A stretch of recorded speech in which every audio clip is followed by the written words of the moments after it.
My name is Constance. I'm the photographer behind Arabesque. And today I'm joined by Sravanti, who's the photographer behind two accounts, Sravanti and the Experimental Baker. So I'm excited that you're here. I'm so Okay, we are now live. Sorry, we had a little technical glitch. Not the first. So I'm the photographer behind Arabesque, and we have Sravanti, who's the photographer behind Sravanti and the Experimental Baker. yeah, I'm so excited to be here. Thanks so much for having me. So, why don't you tell us a bit about yourself and how you came into Yeah. photography? Just for some context, so we actually both know each other because we were Wellesley College graduates of class 2017.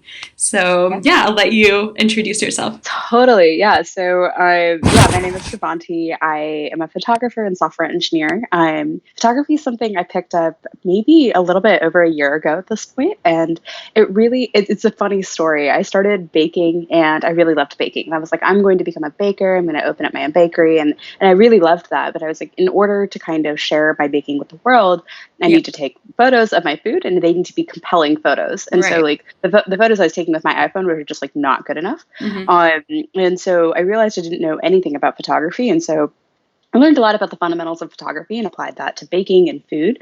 And then, like, as I started doing more photography, it really evolved into more portraiture and landscape because I thought, oh, well, I have this camera. I might as well try photographing mountains.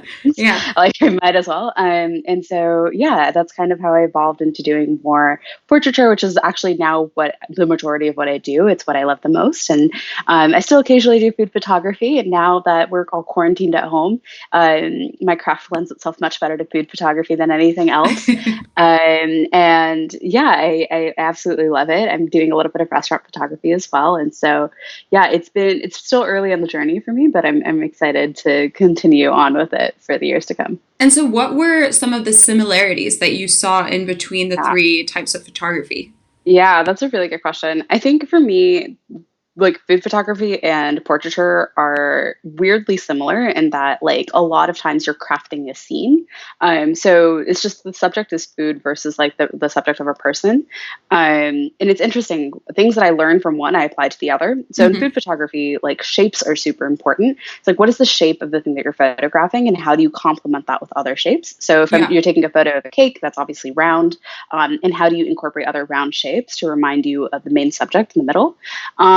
And so, like, thinking about how that applies to portrait photography, like, a lot of times shapes come up in compositions of how people are posing Yeah. and things like that. And so, I think that there's like a really good crossover that I wouldn't have expected to learn, and I think that it's made me much more conscious of my composition in my portraiture.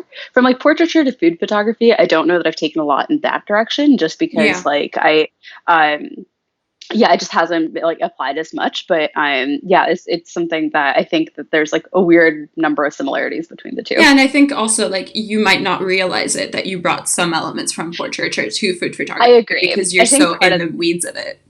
Exactly. I think that part of it is just like you have to be really aware of like what you're bringing in into it. And so like with food photography is really principled in how I learned it in terms of like learning about composition and learning about color, like the color wheel and styling and stuff like that. And portraiture has been a little bit more free form and where like I've just learned by experimentation. I've really just learned by taking more photos of people. And so I think that it's really easy to like apply concepts when you learn about them structurally to like one thing, but like a portraiture I didn't really like learn about things formally, so it's hard for me to kind of have right. But then, so in the portraiture, do you come up with a concept before? Because I saw some of your photography, and I mean the use of the veils and the lighting and the moods. So how do you come up with that inspiration? Do you do a mood board or like Yeah. what?